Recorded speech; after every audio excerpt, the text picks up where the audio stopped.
What's good, YouTubers and YouTubettes?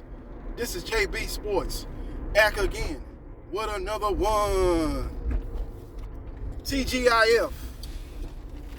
Just got through watching the Amir Khan Brook weigh-in, and both fighters look in tremendous shape. Both fighters look like they ready to rock and roll.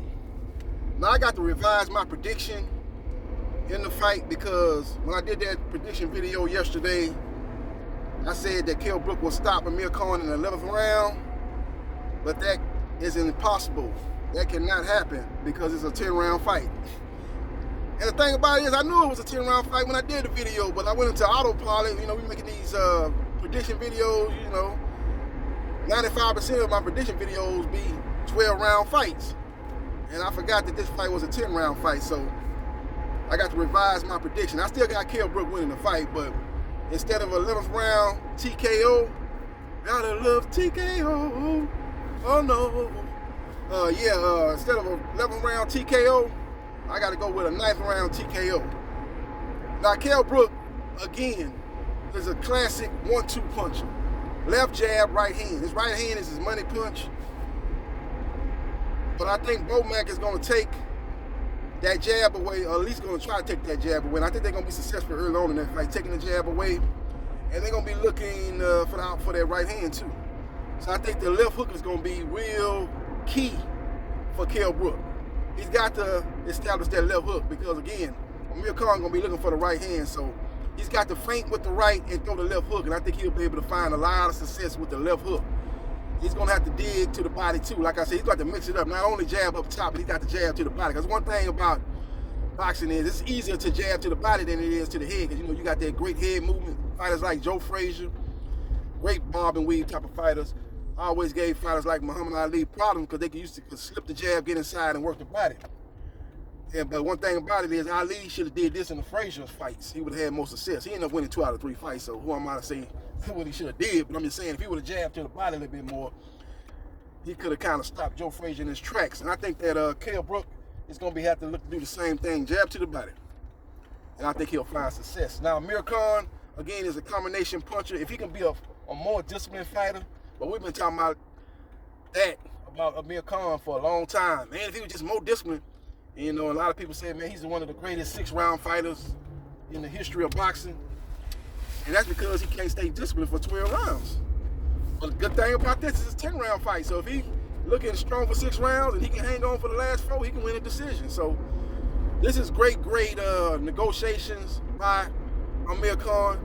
First of all, he got the fight at 149 pounds, which we could see a weight drain, Brook, because Brook fought at 147 in his last fight with Chance Crawford. But before that fight, it had been a long time since he made 147. So it's going to be interesting to see, man. He looked in tremendous shape at the weigh-in, but that's the weigh-in. Once he rehydrate and once he gets into the fight and the fight goes round after round after round, we'll see how he performs and if he's able to perform at a high level for 10 rounds.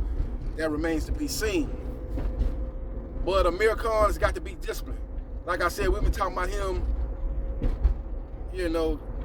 being a guy that basically throws his combinations and stays there too long. Just like we've been talking about Adrian Broner not letting his hands go. We've been talking about the same thing. We've been talking about,